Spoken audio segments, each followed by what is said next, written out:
Sir Congress ప్రభుత్వం అంటే కాళేశ్వరం కాదు కూలేశ్వరం అని మీరేమంటారు? అంటే నేను దేన్నైనా క్షమిస్తా. కానీ ప్రజలకు ఒక జీవనాధారమైన నీరు, ఆ నీటితో ఆటలాడుకునేవాడిని నా జీవితంలో క్షమించాను. ఫస్ట్ నాకు సీరియస్గా అనుమానం ఉన్నది ఏంటంటే ఎన్నికల కోసము ఆ మేడిగడ్డను బ్లాస్ట్ చేశారనేది, బాంబు పెట్టి. నీళ్ళల్లో కూడా బ్లాస్ట్ చేసే మెటీరియల్ ఉంటుంది. నాకు తర్వాత ఒక నిపుణుడు చెప్పాడు, నీళ్ళల్లో చాలా సింపుల్గా బ్లాస్ట్ చేయవచ్చు. అయితే ఒకవేళ కనుక అది బాంబు విస్ఫోటనం కాకపోయినట్టయితే, ఒకవేళ బాంబే లేదు, బాంబు విస్ఫోటనమే కాదనుకో, అది బాంబు విస్ఫోటనం కానప్పుడు అంత 8 కిలోమీటర్లు 10 కిలోమీటర్ల దూరం బ్లాస్టింగ్స్ ఎట్లయితాయి? అయ్యే అవకాశం ఉంటుందా? అంటే సౌండ్ ఎందుకు వినబడుతుంది 8-10 కిలోమీటర్ల వరకు? Blasting sound. కొత్త వివాదం చేస్తున్నారు మీరు. కొత్త వివాదం కాదు, ఎఫ్ఐఆర్ ఉన్నది. అది కాళేశ్వరం మీద ముఖ్యమంత్రి గారి మొదటి స్పందనే అది కదా, ఫస్ట్ స్పందన అదే కదా. మీరు పోలీస్ స్టేషన్లో ఎఫ్ఐఆర్ నమోదు చేయండి అని చెప్పాడు కదా ఆయన. చెప్తేనే కదా వాళ్ళు చేసింది. ఇంజనీర్లు అంతా చేశారా లేదా? ఇప్పుడు కాళేశ్వరము ఇన్సిడెంట్ జరగంగానే ఇమ్మీడియట్ రియాక్షన్ ఏంది ఈఎన్సీ గారిది? ఏదో విధ్వంస చర్య జరిగింది, మేము కంప్లైంట్ ఇచ్చాం. పోలీస్ స్టేషన్లో ఎఫ్ఐఆర్ ఉంది, దాని మీద ఎందుకు ఎంక్వైరీ చేయరు? నాకు ఎన్డీఎస్ఏ కోసం వెయిట్ చేశాను నేను. ఎన్డీఎస్ఏ రిపోర్ట్లో బ్లాస్టింగ్ గురించి లేదు. మరి సౌండ్ ఎక్కడి నుంచి వచ్చింది? ఎక్కడో అట్టడుగున తాడి చెట్టు అంత ఎత్తున నీళ్ళు ఉన్నప్పుడు కింద పియర్ కింది గుంగితే పిల్లరు అంత సౌండ్ అవుతుందా? కాట్మని అంటది కదా, బిడిజి కూలుతుంది కదా. మరి రాదా? కూలలే కదా. కూలిందా? అది 1 ఫీటున్నర స్లోగా జారింది. అల్లకు 1 ఫీటున్నర స్లోగా జారింది. కూలితే సౌండ్ వస్తుంది. కూలలే. 8 కిలోమీటర్ల శబ్దం వచ్చిందా? 7-8 కిలోమీటర్ల దూరంలో సౌండ్ వచ్చింది. అది కూడా ఒక్కసారి బాంబు వెళ్ళిన సౌండ్. అడగండి ఎవరినైనా ఆ చుట్టుపక్కల గ్రామాలలో సౌండ్ వచ్చిందా రాలేదా? ఎఫ్ఐఆర్ నమోదు చేసుకున్నారు, పోలీసు వాళ్ళు ఎఫ్ఐఆర్ అయితే నమోదు చేసుకున్నారు. మరి విచారణ ఎందుకు చేయలేదు? అదే విచారణ చేయాలి, తర్వాత తేల్చాలి. పోనీ క్రాక్స్ వస్తే అంత సౌండ్ వస్తుందా? ఇప్పుడు మేడిగడ్డ దగ్గర క్రాక్స్ మనకు కనబడుతున్నాయి, క్రాకులకు అంత సౌండ్ అవుతుందా? క్రాకుల సౌండ్ వేరు, విస్ఫోటనం వేరు కదా. మరి దాని మీద ఎందుకు సైలెంట్గా ఉన్నది ఎన్డీఎస్ఏ? అంటే మీరు ఏమి ఆరోపణ చేయదలుచుకున్నారు? ఎన్నికల కోసం చేసిన రాజకీయ కుట్ర కావద్దని ఏముంది? కేసీఆర్ను బదనాం చేయడానికి, ఎన్నికల దెబ్బతీయడానికి ప్రతిపక్షాలు లేకపోతే ఇంకోరో లబ్ధి పొందడానికి చేసిన చర్య కాదని చెప్పేది ఎవరు? పోలీసులు చెప్పాలి ఇది బ్లాస్ట్ కాదు అని. ఎందుకు చెప్పట్లేదు?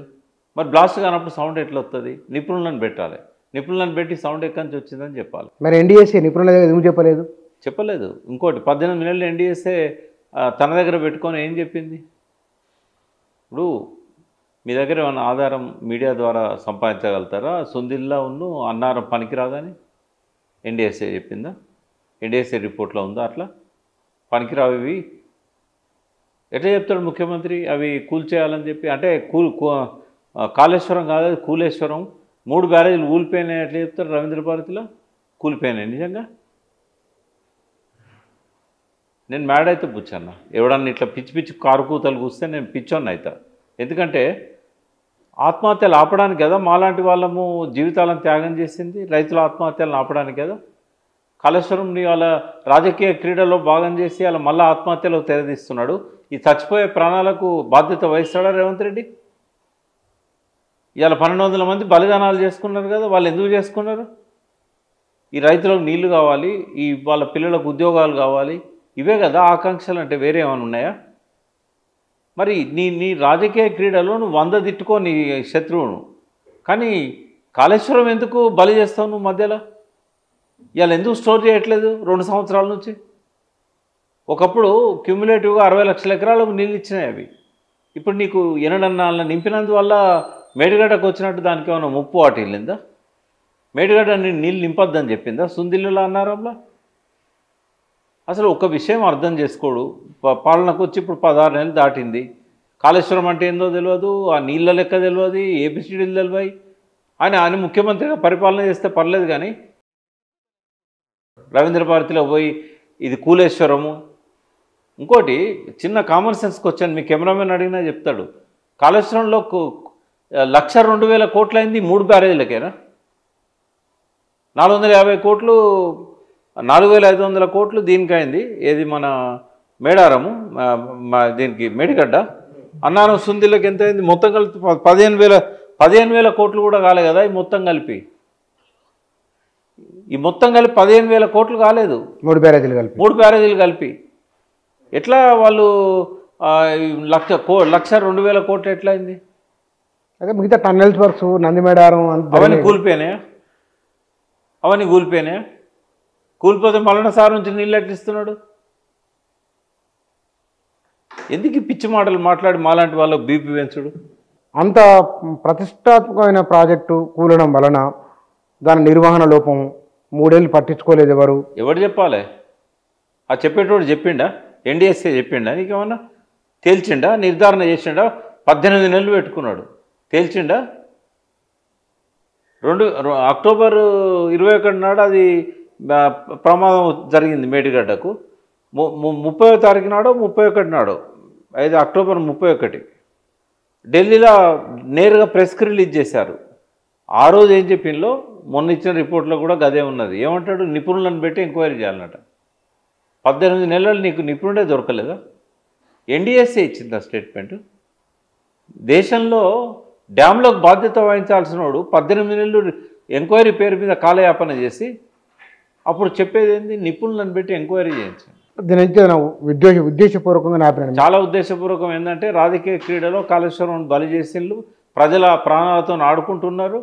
ఇప్పుడు మొత్తం కరువు తాత్కాలిక కరువు, ఇది ప్రభుత్వం క్రియేట్ చేసిన కరువ. యాసంగి పంటలు పండతలేవు, యాసంగికి నీళ్ళు రాలేదు, ఇబ్బంది ఇవ్వలేదు. ఆ కష్టమంతా కూడా వాళ్ళు అప్పులు చేసి మళ్ళీ ఇవాళ పెట్టుబడి పెట్టుకొని వాళ్ళు పంటలు వేసుకుంటే నీళ్ళు లేవు వాళ్ళకి. ఎందుకు? కేసీఆర్ కాలంలో అందరికి నీళ్ళు వచ్చినాయి, ఇప్పుడు ఎందుకు రాలేదు? ఏం మారిపోయింది? వర్షపాతం ఏమైనా తగ్గిందా లాస్ట్ ఇయర్? అసమర్థుడైన నెత్తిన పెట్టుకొని తెలుగు కవిత్వం చెప్తున్నాడు, మాట్లాడుతున్నాడు నీళ్ళ గురించి. కూలేశ్వరం అని అంటే ఎవరికైనా ఇదే సమాధానం, క్షమించేది లేదు కూర్చొని. ఎందుకంటే జీవితం అంతా నీళ్ళ కోసం త్యాగం చేసిన వాళ్ళం. అడ్డగోలుగా ఆడుకుంటాం మేము కాళేశ్వరం ప్రాజెక్టుతో నీళ్ళ కోసం అని అంటే కుదరది. ఎన్డీఎస్ఏ చెప్పిందా నీళ్ళు నింపొద్దని? నిజంగానే మేడిగడ్డకు జరిగిన ప్రమాదం సుందిళ్ళ అన్నారానికి జరిగిందా? చిన్న చిన్న లీకేజీలు అయినాయి. అది కూడా ఎందుకంటే స్టెబిలైజ్ కావడానికి టైం పడుతుంది. అప్పుడు కోవిడ్ కాబట్టి ఇప్పుడు జూన్ 21, 2019 నాడు ఇనాగ్రేట్ చేశారు. ఆ నీళ్లు పూర్తిగా ఇగ్గకముందే, ఆ ప్రాజెక్టులకి నీళ్లు ఖాళీ కాకముందే కోవిడ్ 100% లాక్డౌన్ అయింది. ఆ కోవిడ్ టైంలో వాళ్ళు పనిచేయలేకపోయినారు కాబట్టి కొన్ని చిన్న చిన్నవి జరిగినాయి. అవి కూడ్పలేని కాదు, పూడ్చలేని కాదు, గ్రౌటింగ్ చేస్తే పోయేటి. అవి తర్వాత చేస్తేనే కదా 3 ఏళ్ళు నీళ్ళు అందించారు. 2023 దాకా నీళ్ళు వచ్చినాయి కదా, నీళ్ళు ఆపారు కదా. వాటిలల్లో డిజైన్ మారినంత మాత్రాన నీళ్ళు ఆపడానికి కష్టమైందా? దాదాపుగా 60 లక్షల ఎకరాలకు నీళ్ళు అవే బ్యారేజీల ద్వారా పోయినాయి కదా. అవన్నీ ఎట్లా సాధ్యమైనాయి? అంటే వారు చెప్తున్నమాట ప్రజాధనం వృధా అయింది, దీన్ని అరికట్టాలి. ఇప్పుడు మొన్న అన్నారు నెలకు వస్తున్న ఆదాయం. ప్రజాధనం వృధా ఎక్కడైంది? ఎక్కడైంది చెప్పు. ఇప్పుడు ఒక ప్రాజెక్టు, మీరు ఏ ప్రాజెక్ట్ అన్నా తీసుకోండి, 10 టైమ్స్ నుంచి 100 టైమ్స్ పెరిగింది ఖర్చు. 10 టైమ్స్ నుంచి 100 టైమ్స్ పెరిగింది. ఇదే కాంగ్రెస్ వాళ్ళు కట్టిన ప్రాజెక్టులు 1956లో మొదలుపెట్టిన, 55లో మొదలుపెట్టిన నాగార్జున సాగర్ దగ్గర నుంచి అది 60 కోట్లతో పూర్తి అయింది అన్నారు. 600 కోట్లు కాదు, 2000 కోట్లకు పైన అయింది ఆ రోజుల్లోనే. ఆ రోజుల నుంచి ఈ రోజు దాకా మోడర్నైజేషన్ కావచ్చు, ఇంకోటి కావచ్చు. ఆ రోజుల్లోనే నీకు 10 టైమ్స్ అయింది దాని ఖర్చు. దాదాపు 1200 కోట్లకు పైన అయింది. శ్రీరామ్ సాగర్ అది కూడా 60-70 కోట్లతో కంప్లీట్ చేస్తామన్నారు. ఇవాళ అది దాదాపు 6000 కోట్లు దాటింది. 60 కోట్లు ఎక్కడ, 6000 కోట్లు ఎక్కడ? అంటే ఏ ప్రాజెక్ట్ అయినా లేట్ కావడం వల్ల కాస్ట్ పెరుగుతుంది, దాని స్కోప్ పెరగడం వల్ల. నిజంగా చెప్తున్న బుచ్చన్న, ఒక్కవేళ కనుక కాంగ్రెస్ ప్రభుత్వమే ఇదే కాళేశ్వరం ప్రాజెక్టు కేసీఆర్ డిజైన్ చేసింది వాళ్ళు చేసి ఉంటే వాళ్ళ దగ్గర 2 లక్షల కోట్లు ఖర్చు పెట్టేవాళ్ళు. 2 లక్షల కోట్లు ఖర్చు పెట్టేవాళ్ళు. అది 3 ఏళ్లలో పూర్తయింది కాబట్టి మనకు చాలా ఖర్చు తగ్గింది. ఇంకోటి ఊరికే అంటారు, ఇప్పుడు ప్రాణహిత చెవెళ్ళ ఫస్ట్ డిజైన్ చేసింది 17,000 కోట్లు 2007లో. 2009కి వచ్చే వరకు 40,000 కోట్లు అయింది. ఎంత పెరిగింది ఆయకట్టు? 12 లక్షల ఎకరాల నుంచి 14 లక్షల ఎకరాలు. అంటే 2 లక్షలేనా? 16.4కు పెంచారు. 4.4 అంటే 4,40,000 ఎకరాల ఆయకట్టు పెంచినందుకు 17,000 కోట్ల నుంచి 40,000 కోట్లు తీసుకుపోయారు. మరి కేసీఆర్ ఇవాళ 37 లక్షల ఎకరాలకు నీళ్ళు ఇస్తున్నాడు. మరి ఎంత పెరగాలి ఆ ప్రపోర్షన్లో? తర్వాత అప్పుడు బ్యారేజీలు ఏం పెరగలేదు, వాళ్ళు పెట్టిన ఏ అలైన్మెంట్ పెరగలేదు. బట్ ఇప్పుడు ఇక్కడ 3 బ్యారేజీలు వచ్చినాయి, 3 లిఫ్ట్ ఇవి వచ్చినాయి, 3 సబ్స్టేషన్స్ వచ్చినాయి. మరి వీటన్నిటికీ బతికినే అవుతుందా? కాళేశ్వరాన్ని కాళేశ్వరంగా గుర్తించాలి. కాళేశ్వరంలో ఏమైనా చిన్న చిన్న పనులుంటే చేయాలి. అన్నారం సుందిలో నింపాలి. అక్కడి నుంచి ఎల్లంపల్లి తీసుకుపోవాలి. అక్కడి నుంచి నువ్వు మల్లన సాగర్ తీసుకపో, నువ్వు రంగనాయక సాగర్ తీసుకపో, కొండపోచమ్మ సాగర్ తీసుకపో, హైదరాబాద్ మంచినీటి కోసం తీసుకురా, హైదరాబాద్ పరిశ్రమల కోసం తీసుకురా. తప్పకుండా నేను అభినందిస్తాం. కానీ 2 సంవత్సరాలు అయినా కూడా నువ్వు అన్నారం నింపక, సుందిళ్ళని నింపక, కూలేశ్వరం అని మాట్లాడి వాటి మీద నువ్వు నోరు జారితే మాత్రం క్షమించేది లేదు. నీకు ఎన్డీఎస్ఏ చెప్పిందా 2 అక్కర్రావు అని కూలిపోయినాయని చెప్పిందా? ఎట్లా అంటావు కూలేశ్వరం అని? మేడిగడ్డలో 3 పేర్లు కూలితే 1,02,000 కోట్లు తిన్నట్ట. కాళేశ్వరంలో ఒక్క మేడిగడ్డే ఉందా? ఎక్కడ డ్యామేజ్ అని చెప్పండి నాకు. ఎన్డీఎస్ఏ ఏదన్నా పనికిరాదని చెప్పిందా? మళ్ళీ ఫర్దర్ రిపోర్ట్లో చెప్పిందా? మొదటి రిపోర్ట్లో చెప్పిందా? నీళ్ళు నింపొద్దని ఎందుకు చెప్పింది? వాళ్ళతో కొట్లాడు నువ్వు. మా పంటలు ఎండిపోతున్నాయి, కన్నెపల్లి పంప్ హౌస్ నుంచి మేము 6 నెలలు లిఫ్ట్ చేసుకోవచ్చు, మీరు అన్నారం సుందిళ్ళకు అనుమతి ఇవ్వండి, మీరు ఎందుకు ఆపిన్లు? ఇంకేం పనులు చేయాలి? మీరు చెప్పిన పనులన్నీ మా ఇంజనీర్లు చేశారు. ఒక్కనాడన్నా మాట్లాడా? ఏం ప్రేమ ఉన్నది నాకు తెలంగాణ రైతుల మీద? కేసీఆర్ ఉన్నప్పుడు ఎందుకు పని చేసినాయి అవి? కేసీఆర్ దిగిపోగానే ఎందుకు పని చేయకుండా అయితే అన్నారం సుందిల్లో? కేసీఆర్ ఉండగా నింపలేదు అన్నాడు.